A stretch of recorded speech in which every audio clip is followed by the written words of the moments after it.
சனி மகா பிரதோஷ நாளில் நாம் இருக்கும் விரதம் 1000 சாதாரண தின பிரதோஷ பலனை தருமாம். சாதாரண பிரதோஷ நேரத்தில் சோமசூக்த பிரதட்சணம் செய்வதால் 1 வருடத்துக்கு ஈசனை வழிபாடு செய்த பலனும், சனி பிரதோஷ நேரத்தில் சோமசூக்த பிரதட்சணம் செய்து ஈசனை வழிபாடு செய்தால் 120 வருடம் பிரதோஷங்கள் சென்ற பலன் கிடைக்குமாம். சிவபெருமான் விஷமருந்திய தினம் சனிக்கிழமை என்று கூறப்படுவதால் அந்த கிழமையில் வரும் பிரதோஷம் மிக மிக சிறப்பானதாக கருதப்படுகிறது. சித்திரை, வைகாசி, ஐப்பசி, கார்த்திகை ஆகிய மாதங்களில் வளர்ப்பிறையில் சனிக்கிழமையில் திரையோதசி திதியன்று வரும் பிரதோஷம் உத்தம மகா பிரதோஷம் எனப்படுகிறது.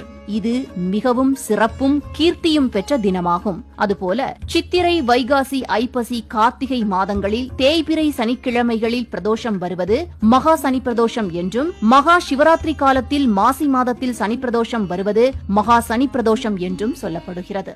For more information, watch the full video.